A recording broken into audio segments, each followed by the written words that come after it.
हरिः लोकाभिरामं रणरङ्गधीरं राजीवनेत्रं रघुवंशनाथं कारुण्यरूपं करुणाकरं तं श्रीरामचंद्रं शरणं प्रपदे। मानस प्रेमियों, श्री रामचरित मानस में भगवान के गुणगान वर्णन संग्रह में आपका स्वागत है। पूर्व भाग में अयोध्या कांड दोहा क्रमांक 81 से लेकर के 87 तक में आए भगवान के गुणगान का वर्णन सुना। अब आप दोहा क्रमांक 88 से लेकर के 99 तक में आए भगवान के गुणगान का वर्णन सुनेंगे।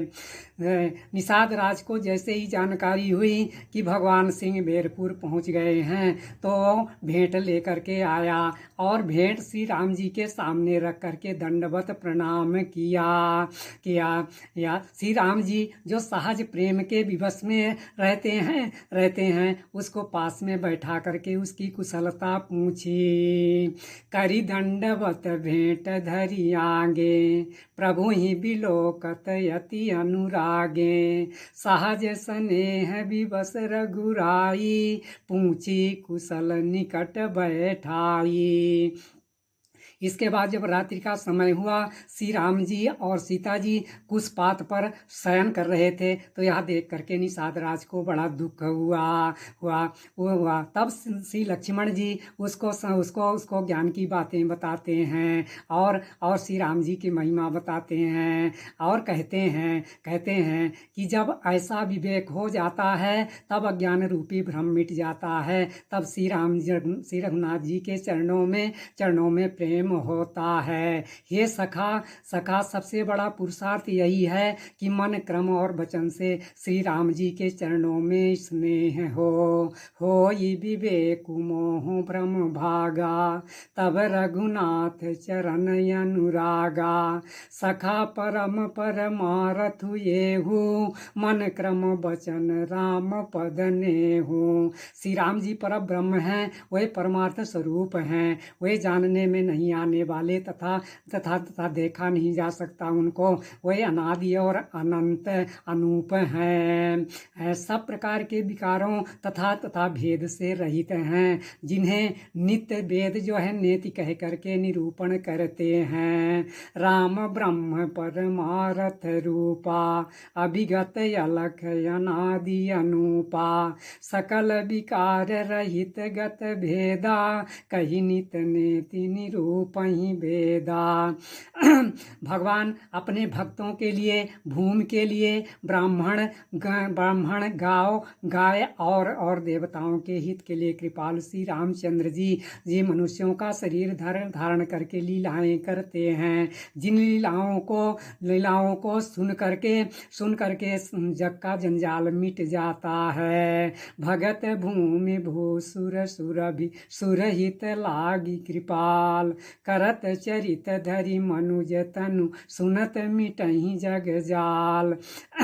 हे सखा, ऐसा मन में समझ करके मोह का त्याग करिए और सीता राम जी के चरणों में प्रेम करिए। सखा समुझियस परिहरि मोहु, सिय रघुवीर चरण रति होहु।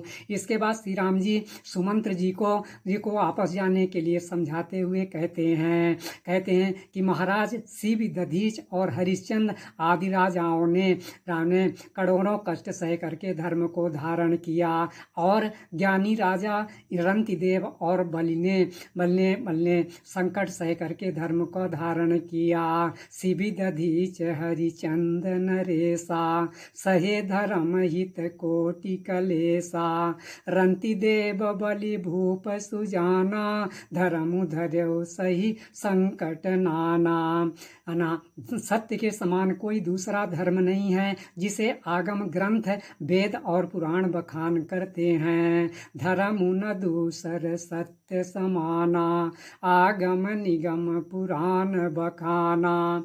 फिर आप मेरे पिता के समान हितकारी हैं। मैं आपसे हाथ जोड़ करके यही विनती करता हूँ कि आपके सब प्रकार से वही कर्तव्य हैं जिससे मेरे सोच में पिताजी दुखी ना हो, तुम पुण्य पितु समहित मोरे, विनती करऊँ तात कर जोरे, सब विधि सोई कर्तव्य तुम्हारे, दुख न पाव पितु सोच हमारे।